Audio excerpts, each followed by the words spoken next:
대한민국 청소년의 회 뉴스 한인이 인턴 기자, 소시지 맥주 자동차 축구 단 4가지 키워드만 제시하더라도 우리 머릿속에 번뜩 떠오르는 나라가 있다.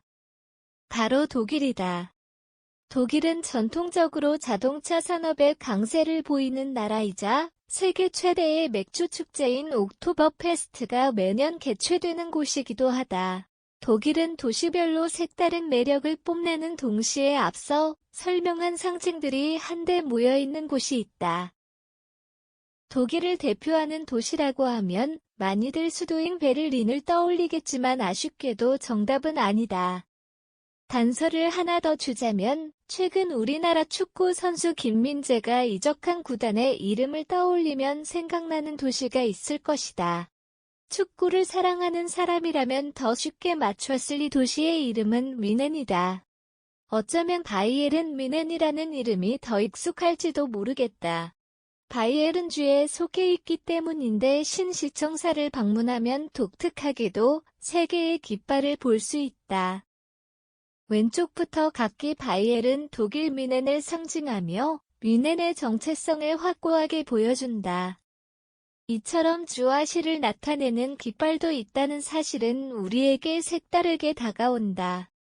새 시청사 건물은 규모부터 압도적인 웅장함을 자랑하는데 뾰족뾰족한 첨탑이 네오고딕 양식을 잘 보여준다. 그 앞 마리엔 광장에는 2개의 동상이 높다랗게 자리 잡고 있다. 말을 타고 있는 동상은 마지막 왕을 나타내며 우뚝 솟아있는 금빛 동상은 유명한 마리엔 동상이다.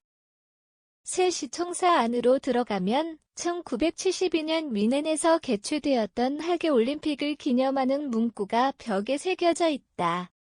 이처럼 볼거리가 풍부한 신시청사의 꽃은 시계탑 인형극이다. 필자가 방문했던 6월에는 11시에 펼쳐졌으며 시간대에는 변동이 있을 수 있기에 반드시 사전에 확인하는 것을 추천한다. 시간이 되면 멈춰있던 인형들이 오르골처럼 빙글빙글 돌아가며 노래가 흘러나오는데 자세한 인형극의 이야기는 직접 확인해보는 것을 추천한다. 시계탑이 꽤 높아 약 10분 동안 진행되는 인형극을 보려면 목이 조금 아프기는 하지만 다른 곳에서는 만나지 못했던 색다른 풍경은 시선을 뺏기에 충분하다. 필자는 더욱 가까이서 보기 위해 일찍 도착하였는데 높이가 있기에 정각에 도착하더라도 충분할 것 같았다. 다음으로는 마리엔 광장에 자리 잡은 슈바인학센 맛집인 라츠켈러이 있다. 슈바인학센은 우리나라의 족발과 비슷한 음식으로 많은 사람이 알고 있는 요리 중 하나이다. 실제로 먹어본 결과 족발과 비슷한 듯 다른 매력을 가지고 있는 요리였다. 먼저 살이 상당히 부드러워서 뼈가 잘 벗겨졌다. 그러면서도 꺽 부분은 바삭해서 2가지 식감을 한 번에 느낄 수 있었다. 함께 나오는 감자는 떡 비슷하게 쫄깃한 식감을 준다. 밀가루와 치즈를 넣은 듯 고소하고 오묘한 맛을 주었다. 슈바인학센과 함께 크라우트위컬이라고 불리는 소고기 롤라덴을 먹었는데 고기를 돌돌만 독일이 음식이라고 한다. 이 음식의 경우 수제 소시지와 비슷한 맛을 지니고 있었다. 이처럼 독일은 고기류의 음식이 유명하다 보니 맥주가 발달했다는 생각도 들었다. 시원한 맥주를 함께 곁들여 마시다 보면 고기의 느끼함이 싹 사라지는 듯하다. 와인도 잘 어울렸던 기억이 있다. 또한 양배추 절임인 사우어크라스트가 함께 나오는데 새콤해서 호불호가 갈리는 듯했다.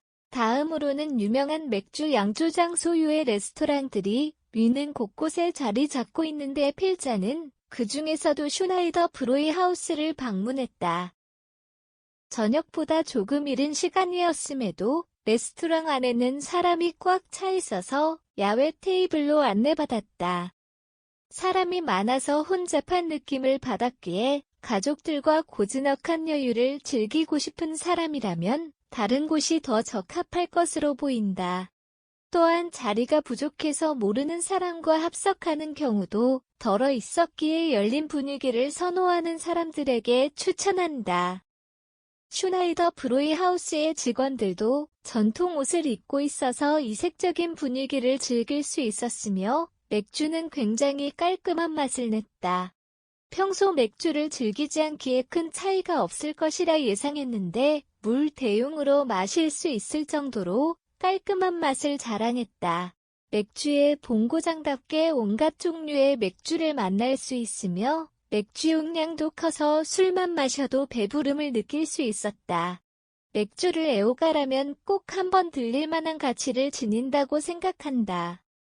슈나이더 브로이하우스 외에 호프 브로이하우스도 굉장히 유명한데 세계에서 가장 큰 술집이자 뮌헨의 3대 맥주 맛집으로 알려져 있다.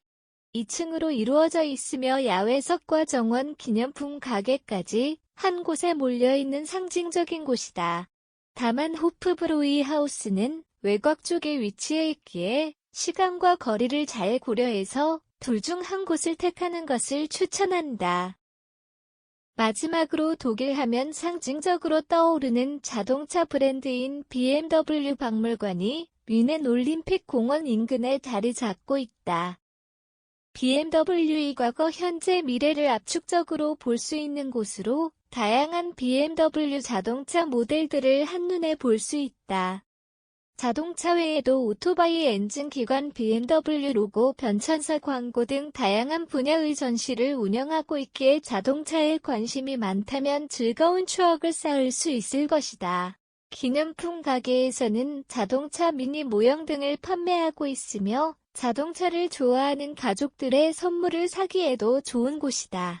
이처럼 뮌헨은 소시지, 맥주, 자동차, 축구 등 독일을 대표하는 이미지를 가장 잘 함축하고 있는 도시이자 왕실의 전당, 별궁과 확박물관, 성당 등 미처 본 기사에서는 다 다루지 못한 관광 명소들이 모여있는 곳이기도 하다. 관광 명소에 대해서는 다음에 더 자세히 소개하기로 하고, 이처럼 뮌헨은 다양한 즐길 거리가 넘치는 도시이다.